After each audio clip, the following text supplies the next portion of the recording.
Stay tuned for urban legends to ghostly tales of the paranormal, because now it's time for Message on the Wall. This is Message on the Wall and the Mary Celeste. At 3 o'clock in the afternoon of December the 5th, 1872, the captain of the De Grazia and the first mate boarded the Mary Celeste. She had been taking an unsteady course, as though her crew were drunk. But that was because there was no crew, no captain, first mate, nor the ship's passengers, consisting of the captain's wife and their 2-year-old daughter.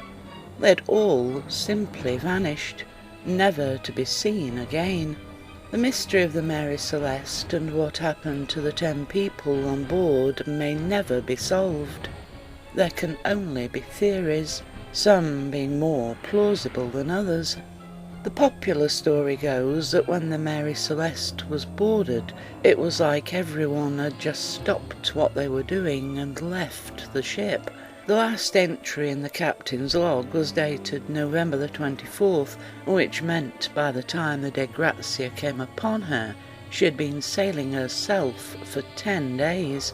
The captain's table had been set for a breakfast that was half eaten, and there was also porridge and a boiled egg with its top sliced off. None of the lifeboats were missing, all being in their moorings, and a storm would have tossed the food around as well as other items. Though there had been storms through October, November and December had seen relatively calm seas.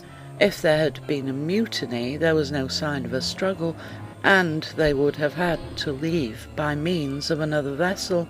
The same with pirates, who often roamed the seas, picking on ships for their cargo, but again there was no sign of the Mary Celeste being struck by any other vessel, and her cargo of 1,701 barrels of alcohol was still intact, along with jewellery and money going untouched. Neither had any food or water been taken, as there was enough rations and fresh water for at least 6 months. There was one more strange thing. 9 of the barrels made of red oak, where the others were white oak, were empty.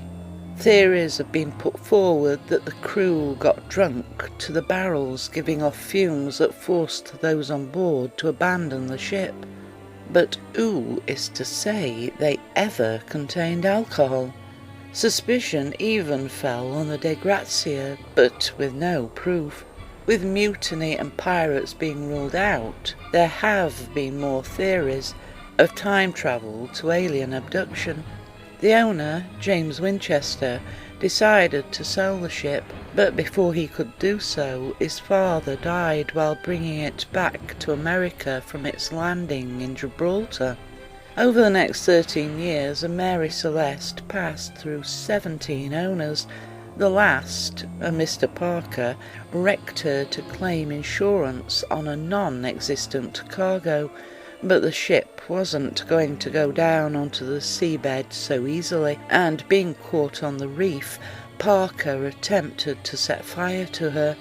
No one made any money that day, with Parker being arrested for the crime.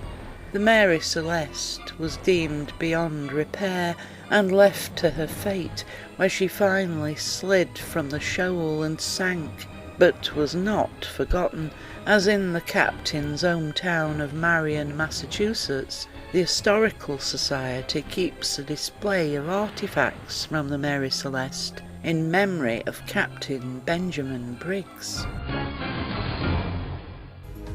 You have been listening to Message on the Wall, brought to you in association with Paranormal Parodies. You can find Paranormal Parodies at paranormal-parodies.com.